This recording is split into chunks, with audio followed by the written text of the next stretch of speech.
What is going on, everybody? It is Alex coming back at you with another video, and today we're doing my mock draft 4.0. Very excited to do this one. Again, there's going to be 2 rounds for this, split up into 2 different days, so stay tuned for round 2 because it'll explain a lot of what I'm doing here in round 1. Without further ado, let's kick right into this. I would love for you guys to join my community if you have not joined so already. There's a lot of ways to get involved, but of course the easiest way is subscribing, liking, doing the commenting, YouTube stuff. Click the notification bell because I do stuff like this almost every single day. Let's get right into the video. Yes, the Bears are at number 1 overall. Are they 2-2? Yes. They should not be 2-2. They should be 0-4. I mean, literally, I think Justin Fields has completed like under 30 passes the entire year. It's legitimately embarrassing. Like, I don't know, like, power to the Bears for beating 2 teams, but let's just say they have a lot of work to do. So if they are sitting here at the number 1 overall pick, again, this is my own draft order. Is this official? No. It's okay. This will change every single week. We just have to have it there for fun. So if you guys don't like it, I understand the Falcons just won, but we're just waiting before we can boost a team like that because, I mean, you could see these 2 teams here. I mean, the Saints beat them in week 1. Granted, they probably shouldn't have. Regardless, the Bears are here, and when you are looking at all these great players on the board, I just think that the best value at this point is not a receiver. Even though the Bears need it, they definitely need all the help they can get. But I think when you do get to target somebody like Will Anderson, someone who's super unique, that's just going to add to it. Again, Robert Quinn, this defense is the lifeline of this entire team. And Robert Quinn ain't getting any younger. You know, Travis Gibson's doing a really good job. So pairing Gibson up with Will Anderson for the future, I think, is the best move for the team. Offensive line surely could be a position to target, but I just don't think anybody is really worth that true number 1 spot, and we don't have trades here. Again, once we get to about week 6, week 7, that's where we're going to start having some trades because, you know, it makes sense to have some trades when maybe the Bears are saying, hey, we want to trade back, maybe get an offensive lineman, or you could see any other team in that realm do so. Regardless, pick number 2, we have the Texans, who, yeah, they actually didn't do too awful this last week. But again, they lost to the Bears. I don't know. It perplexes me. Regardless, I'm looking at Bryce Young, CJ Stroud. My only reason, so I think Bryce Young's in a tier of his own. Here's the issue. Bryce Young's been dealing with an AC joint injury.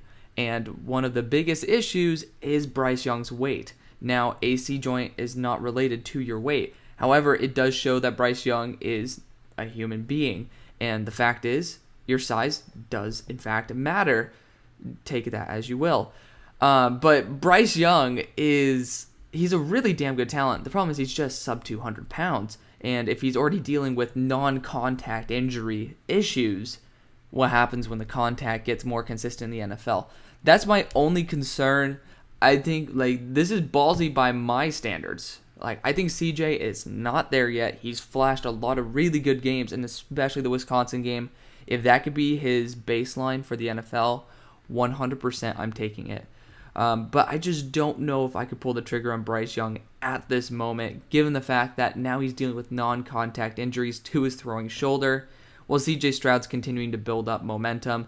Again, I think that a team like the Texans has been able to make somebody like CJ Stroud look good enough in the past. I think he's a significant step up over Davis Mills.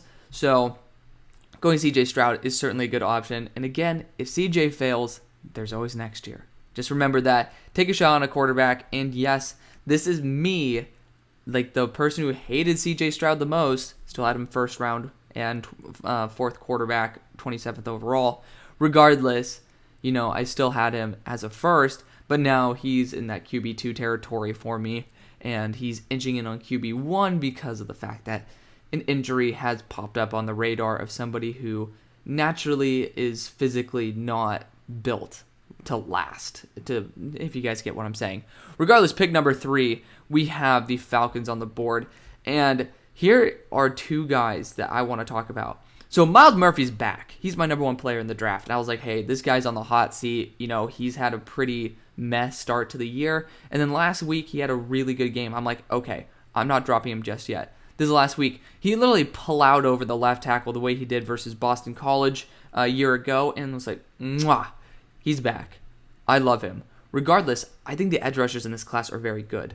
Jalen Carter's a freak. He got injured this last week because of a dirty hit. That really sucks. Like, it really sucks. I think Jalen Carter's an absolute freak. And I still think that that's the right move for this team. Yes, you could go Bryce Young and take a shot, but I just don't think that's very realistic. So let's go Jalen Carter here. Again, you're just getting a very unique talent. Like, again, there's a bust factor. When you get these guys who play in a very unique manner, it either works or it doesn't. But the fact is, the Falcons are in a position where if it doesn't work, it doesn't exactly change how your franchise was supposed to be anyway. So you can only go really up from there. You have Grady Jarrett and Jalen Carter on that defensive front. Then you have Arnold Ebiketie coming off the edge. D'Angelo Malone developing. We'll probably get another edge. I think another cornerback is a great option. I've talked about this before. Again, AJ Terrell, stud. Love him. But that corner 2 spot in 1 year is going to be very, very suspect. Again, big fan of Casey Hayward, but he's old, and you have a 2-year contract, which in NFL terms means pretty much 1 year. You can cut him the next if you want. So I think that's a good position to target round 2, which you need to stay for later. So edge and corner are 2 positions I want to target there. Pick number 4, the Eagles via New Orleans. So yeah, I think the Eagles are going to possibly go to the Super Bowl. I was on the Eagles fanboy hype train for a hot minute there, and I still am. Like, again, my original record prediction back in summer was 14-3, and then after adjustments it became 15-2 before the season. It's looking like that could be a possibility. Like, legitimately, 1, the team schedule is not impossible. Just to be honest, it's not. But 2, this team has the most balanced roster, in my opinion, that we might see in the NFL. And it's not even quarterback-centric. You could even go Bryce Young and say, screw it, we're going to take another shot. Not going to do that. But I think that you have pretty much everything that you need at this moment. That being said, I still think you should be going after a skilled position and something of high value. Now, the 2 positions I want to look at are edge and corner. And there's 2 guys who I just absolutely love. And I think these guys will both be top 10 picks. It's Myles Murphy, who's my number 1 player in the draft, and then somebody who I've gotten for this team before. And you do see it actually a lot in mock drafts, Joey Porter Jr. And I think I might be moving him up into the top 5, if not the top 3. Because, again, I was a big Sauce guy last year. Sauce was my number 1 player in the draft. Joey Porter is starting to look very similar to that. I thought it was Sauce, but in zone coverage, but I'm starting to see him in man coverage look absolutely locked down. And I'm a big fan. Big fan of Joey Porter. Regardless, I do think there's enough corners in this class to be able to justify, hey, maybe let's wait. Hey, we've done a really good job in free agency capitalizing on being able to pick up really good value like Garrett Bradbury. But also, I think that this team is very notorious for taking later round DBs. So I don't think that that's the move. I know for a fact the Eagles were looking at edge rusher in the first round of last year. That's from inside information that I got. That other people might have gotten, but I know that, I got it from a direct source. Myles Murphy's a freak. Bottom line. I think that you have Brandon Graham who's aging. You have Josh Sweat who's there. You put him on a couple-year contract. That's good. But you have Derek Barnett, who I believe was also, he might have gotten an extension as well. But nobody's comparing to Myles Murphy. He has the ability to kick inside. He weighs the exact same as Milton Williams. I mean, this guy is almost 280 pounds. But Myles Murphy, I tell you, is absolutely dominant. And the thing is, he's dominant in the run game. And when you look at this division, you have Zeke Elliott / Tony Pollard, you have Antonio Gibson and Brian Robinson, and then you have Saquon Barkley, who I think will probably be brought back at least for another year. This guy is going to be an X factor against them. You already have him paired up with Jordan Davis. Like, this is going to be ridiculous. So again, Howie's probably going to trade out of this pick, to be 100% blunt, and he might still get Myles Murphy out of it. That's just a Howie thing to do. But we're rolling with this. Again, this is no trade mock, so we would consider trading out, but Myles Murphy's such a good pick. The Panthers are on the board, and at this point, the quarterback just needs to. You need to switch it up. So let's go Bryce Young here. Will Levis, you guys will see later this week. I guess I'm like, the only issue with having a mock draft Monday is that I kind of spoil my stock up, stock down list. But regardless, that's okay. Will Levis is making a big jump, and he's going to become QB3. So I had a totally different quarterback layout than a lot of people did starting out the year.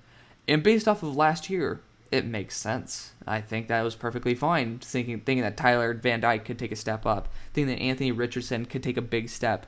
And respectively, Anthony Richardson is literally playing his first, he's having his second and third starts this year.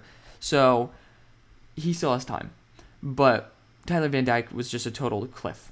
He just fell off. And I could have seen that being a possibility.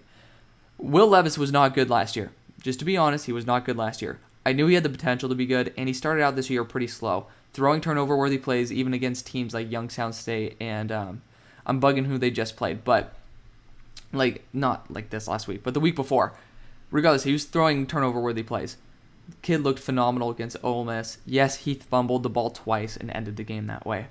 But, again, if you just teach him, hey, you don't need to lower your shoulder after everything, and then you need to be a little more cognizant of when a defender's coming up on you, those two mistakes could be easily avoided. So I think that he definitely deserves some top 15 hype at this moment because of the fact that his foundation is so strong. Big guy, big arm, good amount of experience. He's ready to step in. So you're hearing it from me. CJ Stroud and Will Levis love. Never thought I'd ever hear it. And, well, here you are. It's 2022. Anything can happen. But pick number 6, if I am sitting here as the New England Patriots, I really wish that Myles Murphy were on the board. Again, I know wide receiver is a legit position to target. I think that would be a great position to look at. By the way, guess how many yards Kayshon Boutte had this past week? I'll give you a hint. It's less than his rank number. It was 4 yards on two targets, 1 reception. I don't know what the hell is going on with Kayshon Boutte. I also don't know what the hell is going on with PFF not updating their crap. Regardless, I'm going to call this right now. Bill Belichick is a man who loves order. He loves workable guys, and he loves guys who will just put in every single ounce of their energy. And you know what? I feel like he has a lot of respect for our armed forces. And Andre Carter, 6'7", 260 pounds, might be testing in the 4.4s. This guy feels Belichickian. I've been putting him in my top 10. I thoroughly believe that he deserves to be in that category. He's top 20 on my board, and the fact is, he should be probably higher. The guy is legit. I'm a huge fan of Andre Carter. I don't even think he has injury concerns, which is why Jared Verse hasn't been taken yet. But Andre Carter is just a freak. I cannot get over how much I love Andre Carter. It fits the Patriots. We have wide receivers that we can take in the second round. Relax on that issue. This is going to be best player available. Again, you need to live through the defense right now because one wide receiver in this draft especially is not going to change it. Even though I love Jordan Addison, even though I'm a pretty big fan of Jackson Smith and Jigba, I'm holding off. I'm holding off on that. Get the best player available. To me, I think the best fit overall and the best ceiling is Andre Carter. Pick number 7. We have the Seahawks on the board. I don't think Will Levis fits this team. I don't. But the thing is, you might have to force it, which makes me very uneasy. Because, again, I think Anthony Richardson, given the fact that, he's shown some potential throwing like a 450-yard game against who they play? Tennessee, where quarterbacks go to play well. There is a chance that he could be going very soon still. And I'm going to hold out on that idea. I still am. So that is a potential. I think the Seahawks, if they really wanted to, would do that. I don't know how long Pete Carroll's going to be there. So I could see them trying to go after a more stable option with Will Levis. And I know I'm going to piss some Seahawks fans off, and I apologize about that because I have talked so much crap about Will Levis. But the fact is, there's going to be a lot of NFL hype on him. Big guy, big arm. He has the crazy mentality. He's a great leader. He leads by example. I think we have to blend some realism in here. And I do think a team like Seattle is going to fall in love with a big guy with a big arm who's very mobile, who's a good leader as well. And yeah, Geno's been actually playing very well, and that's really good. I think that gives you a chance to take Anthony Richardson if you want to go Geno one more year. But I honestly would rather take Will Levis anyway, just to be honest. Will Levis jumped Anthony Richardson in my books, so I'm going to show some love. This is really weird for me.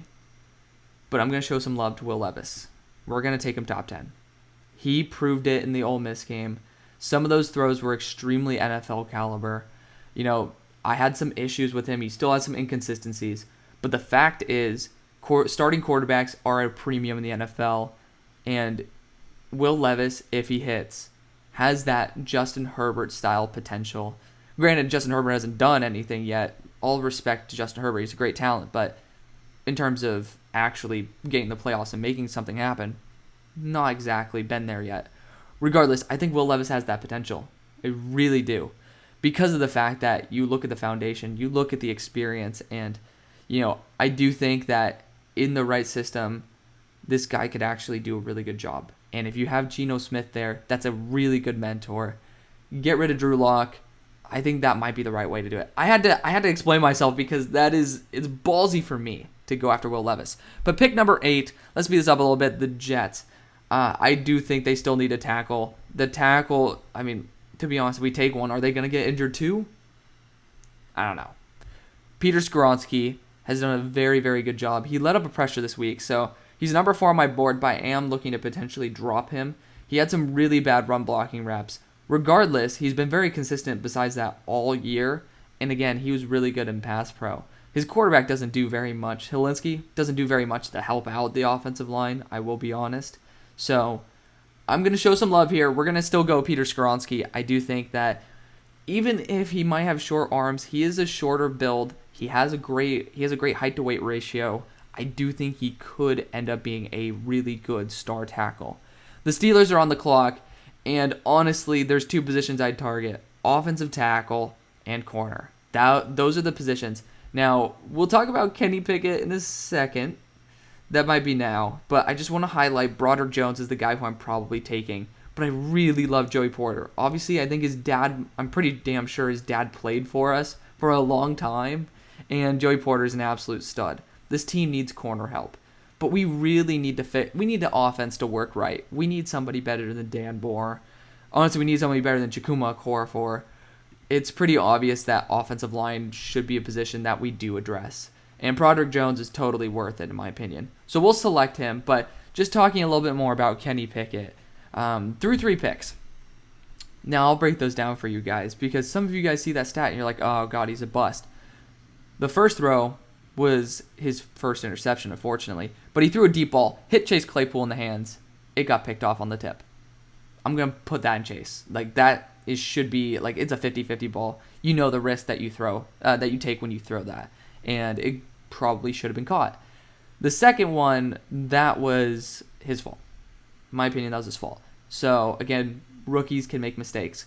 And then the third one's a Hail Mary. So, again, 2 of those picks, not his fault. So, to me, I guess that's what turnover-worthy plays are for, so that they can tell you whether they deserve to be picked off or not. He ran for 2 touchdowns and threw an interception. That was what he was personally responsible for outside of the situation. I think it's fine. Just relax. Again, he was better than Mitch. That's all you can really ask for in the moment, right? So I think he gives the Steelers hope. But Broderick Jones, you just need to continue developing that offensive line. Make it better for Najee. Make it better for Kenny. Make it better, because this offensive line is the whole entire reason the offense isn't working is because quarterback and then O-line. The running back and wide receivers, the weapons are great. You need to fix those 2. And hopefully Kenny is the fix to one of them. Broderick Jones might be the fix to the second. Pick number 10. I did this in my last week's mock draft. Carson Wentz is not the answer. You could go to Sam Howell, who was my graded number 1 quarterback last year. We'll see how that does. But if it works out that way, 100%, I'm not doing this. But I really don't want Brian Daboll to have Anthony Richardson. I don't want him to have another potential Josh Allen. And Anthony Richardson is not there yet. He's not, just to be honest. This quarterback class, not as good as what people are saying. I'm glad Will Levis took a step up. I still think he's a little bit overhyped, but he took a big step up. Now you have potential injury concerns with the number 1 overall pick, and CJ Stroud's inconsistent. So there's not even a guaranteed quarterback to hit. But again, I'm going Anthony Richardson here. I am. We're going 4 quarterbacks in the top 10. This is batshit crazy, but again, if I'm Washington, I'm saying, hey, this guy might bust out. We might lose a top 10 pick. But honestly, do we want Brian Daboll to have a dude who potentially is Josh Allen 2.0 for the next 20 years? Hell no. Hell no. So I'm going to play defense, and I'm going to get the quarterback. And if he pans out for us, awesome. If not, at least he didn't pan out for an in-division rival. So if you guys can understand me there, I would like let me know if you guys understand what I mean right there. Pick number 11, the Giants are on the clock. And honestly, they could go a multitude of routes. I think corner, continuing to strengthen that realm is the best thing. Quarterback's not going to be the move, guys. I'm just going to be honest. Quarterback should be a potential move, but maybe that's a round 2 thing that we can adjust. But running back, I think you're solid. Offensive line, I think you're fine in the moment. I think Evan Neal's going to be perfectly fine in the long run. Safety is a potential thing. I would love to see Wink Martindale with Antonio Johnson. That'd be unbelievable. And I think Xavier McKinney's going to start coming up for a contract relatively soon. I know that Love's going to be up for a contract. So I'm certainly looking at it because last year I said Kyle Hamilton certainly was a really big option. And funnily enough, he went to the team that Wink came from. But I'm going to hold off on that. I'm going to go corner. And I want somebody who's just been balling out. And that's Joey Porter Jr. The guy has been doing a great job. And the thing I love about him the most, and this is very crucial, he is a monster in the run game. He is a great coverage player, but he is also a monster in the run game. He's also 6'3" with lanky arms. The dude looked like Kevin Durant out there with a little bit more meat on his bones. So this guy deserves to be a top 5 pick. Like hell, the earliest I can see him is probably pick 4 or pick 3. I would not be surprised if he goes number 3 overall. Just to be blunt, I would not be shocked if he goes number 3. So, just saying, gotta say it. The Cleveland Browns lost to the Atlanta Falcons. Should the Falcons be above them on this? No. Again, teams lose. And Jacoby Brissett is not the starting quarterback for the Cleveland Browns in the long run. So I do think that the Browns will still have an outside of the top 10 record, which is crazy for me because I gave them a top 4 pick at the start of the year. But at this point, again, we started out by going CJ Stroud. I think you still need to develop that. I mean, again, we got the quarterback down. Now it's kind of like you're playing with house money. This is a free pick, in my opinion. I would potentially go offensive line. Again, I still think they could use some help out there. And there's Anton Harrison, who could be a really big addition for this team. But I really think that, man, like if you can get a really good edge rusher here, that's going to be phenomenal. And the thing is, he's not even listed on this. His name's Jared Verse. He's been dealing with some injury concerns, but my God, this guy challenges the top 2. And he's better than Andre Carter when healthy. So we're going to do it. It's going to say Nick Herbig here, but that's just because PFF's going to PFF. So next, we have pick number 13 with the Tennessee Titans. They're still getting it together, guys. Give them some patience, and that's coming from me, who I'm not a huge fan of Tennessee. I think wide receiver absolutely could be in this equation. But again, you really need to fix that offensive line. Taylor Lewan has not been himself for a couple of years, and he got injured. So I'm going to be going Anton Harrison here out of Oklahoma. Dude has left and right tackle versatility. Same thing with Nicholas Petit-Ferrer. So you can fit them wherever need be. Pick number 14. My God, we're seeing Jordan Addison falling. I'm not liking that. Could have been a pick right there, but I do think Jared Verse is just that good. But pick number 14. We had the Seahawks back on the board after taking Will Levis, which I still think would have been the right move. I still would have said Washington probably would have taken a quarterback right there, and then New York probably would have been like, hey, we'll take the one that's left over. So pick number 14, Seahawks back on the clock. Honestly, this would have been a good spot for Jared Verse as well, but I honestly want to look at the corners because we have some really good ones on the board. And I'm not in the mood to let Kobe Bryant be a starter on my team. Like, no disrespect, but I think he'd be a really good rotational guy. And I do think that, you have the inner workings of what you need to be. I'm forgetting, out of UTSA, he was a second round graded corner for me. But I love Garrett Williams. I think his value is just a little too good. Now, linebacker with Trent Simpson could be a really good option for this team, for sure, because the guy has some crazy potential. But I just think the value of a top 10 worthy pick in Garrett Williams just is that much more. So that's where I'm going to go. Garrett Williams out of Syracuse. Pick number 15 for the Cardinals. God, why I hate that Jordan Addison's falling. I'm going to be honest. This is just, it's a weird spot in the draft. But I would consider center for them in the second round, so keep an eye out for that, because I do know Rodney Hudson's potentially leaving. But corner also is a primary concern for me. And you have Tyree Stevenson here, who I think could definitely fit. He looks very Pat Pete for me. I do want to show some love to Jalen Jones, though. The guy's been locked down all year. I'm a huge fan of him, but we cannot stop ignoring Kelee Ringo here. Again, you could rearrange these guys in any order that you want. I love Kelee Ringo, but I think Garrett Williams is just that much more athletically gifted. So that's why I did what I did. It doesn't matter. You can go with whoever the hell you want. So this quarterback class is insane. Pick number 16, another team that can honestly use a cornerback. The Raiders, I'm still going to go offensive line. I know it pisses people off, but I'm going to go offensive line. And I'm going Paris Johnson here. He can play guard as well, which is scary for you guys to see. Oh my God, a first-round tackle that can play guard. Holy shit. But he's been doing a very good job. So big props to Paris Johnson. Can still play tackle, can play guard. I just really want to take a shot in that versatility. Pick 17, this is going to be Jordan Addison. The offensive line's off the board. Jordan Addison cannot continue to fall. He's a top 10 player on my board. Just makes it look easy when he plays. He just looks like football is second nature to him. That's a big plus. And you're taking away from the Chargers, who personally I would have probably tried to trade up maybe with the Titans. Maybe. To see if I could have gotten him. Regardless, pick number 18. I still think they could go after a wide receiver. I do. I think the offensive tackles are just not the premier position to go after at the moment. But I do think linebacker with Trent Simpson is a very attractive option. I think linebacker is a big need. Very little supply in this draft of legit linebackers, but Trent Simpson's been taking a big step up. I'm going to give him credit where credit is due. The Cowboys somehow continue winning. I don't know. I don't know what to say anymore, man. The NFL is the NFL. But Jackson Smith and Jigba's here. I think that'd be a really, really good compliment to CeeDee Lamb. People are going to say it's batshit crazy that he's falling, but to be honest, he's not even the best wide receiver on his own team. I hate to say it, but he's a really good player. And the last time the Cowboys got a player at number 18 or 19, it was CeeDee Lamb. So the last time they drafted a wide receiver at that position. So I think that's a really good option.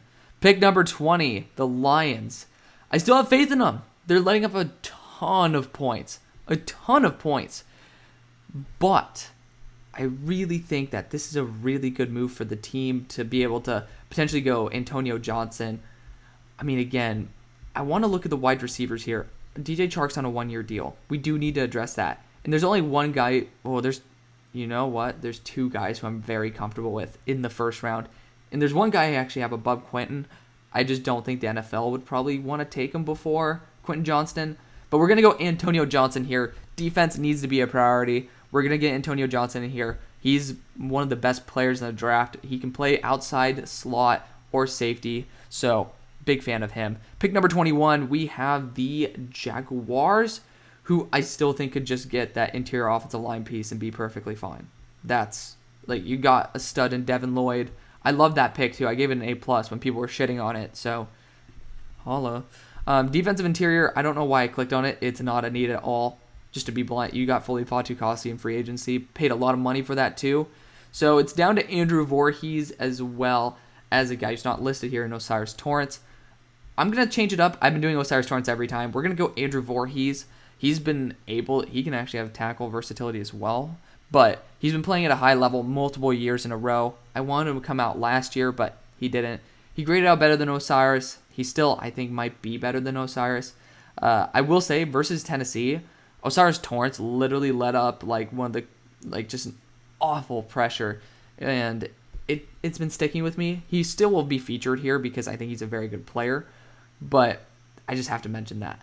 Pick number 22 with the Vikings.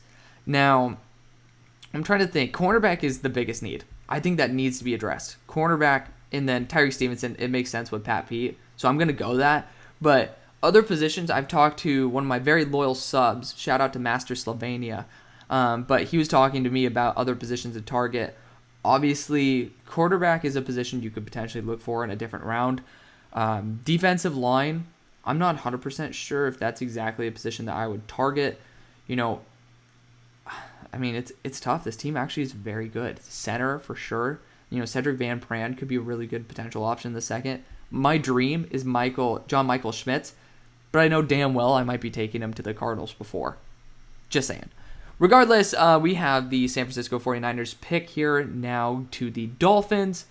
And again, Brian Bryce is probably the best option at the moment. I'm looking at it. Linebacker certainly could be a position I look at as well. You could look at Quentin Johnston as being a true X, but I do know you already have 3 wide receivers worth of really good players there. Tight end's an option for me in round 2. Right tackle certainly is something I might want to address, but also there's free agency for that, and I don't want to reach on Darnell Wright just yet. So we're going to hold off there. We're going to go the best player on the board. I think Gervon Dexter is better than Brian Bryce, but the ceiling is higher than for Bryce. And I think this team is good enough to take a swing on the potential best player available. Pick number 24. So I kind of knew this was coming. We're going to go Quentin Johnston here out of respect for his position on the draft board. There's a player I have above him on the wide receiver list that is very similar, but I think he's better. But Quentin Johnston, again, it's very realistic for him to go in the first. This player, other player, not so much. Quentin Johnston's a beast. He is. So we're going to show respect where respect is due. He's a true boundary X that opens up for Jameson Williams, Amon-Ra St. Brown to get open, to get nasty, because I love Quentin Johnston. He's going to be a really good addition to this team. Pick 25 with the Bengals. This team, people are going to try to take Michael Mayer. I'm going to be honest, guys. This guy cannot separate for shit. There's no reason to take a tight end this early unless they're god tier, and this team looks really good with Hayden Hurst, and that's not the type of tight end Michael Mayer is. So just take a chill pill, relax, and enjoy the fact that you're getting a really good guard in Osiris Torrance. I talked about him having some potential concerns. It's going to be better than whatever the hell Cordell Volson brings to the table. So we're going to go Osiris Torrance out of Florida. The guy's been having a really good year. A bad snap here and there is kind of just human error. So we're going to show some respect right there. The Packers. Now, I kind of want to still go wide receiver here. I do. I love the Jermaine Burton to them in the first. I want to look at other potential options, and I think offensive tackle is one that I would like to address.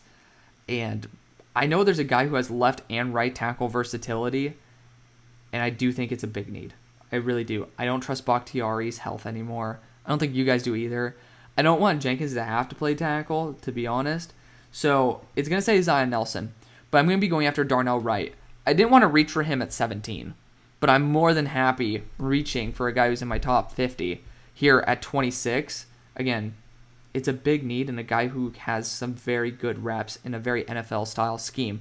So pick number 27, we have the Ravens, and we could definitely go corner here because Eli Ricks is here. I think that'd be baller. Cam Smith's baller as well.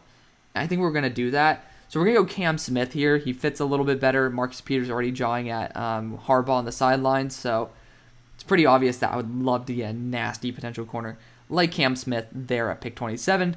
Pick 28, we have the Buccaneers on the board. Now, we could take Tanner McKee here. I don't think he's a first-round quarterback. I don't think he has the ceiling. Tom Brady is just this rare exception. And you have guys like Bijan Robinson on the board who just deserve their respect. So we're going to go Bijan here. Again, out of respect for Bijan. He's a really damn good player, so got to show some love. Pick number 29, the Chiefs. I used to love going after a running back for them. They don't need that anymore. Clyde, I'm so happy he came back to Clyde that we knew. Because, again, I still stuck out my neck. I thought he was a good running back coming out, and he is. But I think pairing up Chris Jones with Gervon Dexter could be very fun. I did this last week, though, so let's see potential other options because we got to keep it fresh here. We got to keep it enjoyable. Edge rusher certainly still is a position that I might want to target. I don't know if there's anybody who I'm really ready to pull the trigger on yet, though. Wide receiver, this team can make do with anything. Offensive line, I don't really think they need anything. Corner, do with it as you may. It's really down to interior and edge, and again, I'm kind of cornered into going defensive interior. We're going to go to Gervon Dexter again. I think it's just the most respectful thing to do. The Eagles, we got to go corner for him, man. I mean, Eli Ricks, I said his strength is in zone coverage. that makes a lot of sense with Gannon, and he actually has some really good traits overall. This is like the exact perfect scenario. Running back certainly is my biggest concern as well, but the value is just too good. Go Eli Ricks. That's my perfect fit for him as well, is on the Eagles, so I'm excited to see him go there. And to end off the first, the Bills. Again, you could go a multitude of routes. You can go linebacker here for sure. You got Noah Sewell. I think that'd be a good addition to their linebacking core. But we're going to be boring. We're ending it off the same way we did last week. J.L. Skinner is just too damn good as a safety. I know there's Christopher Joseph in there, or Christopher Smith, excuse me. But J.L. Skinner is just a monster. 6'4", 220. You see what this team can do with their safeties right now. Just imagine if they're 6'4", 220 and have that equal level of movement skill. So that's going to be the video, guys. Thank you guys so much for watching. Always supporting as usual. Check back for round 2 coming soon. See you on the far side. Peace.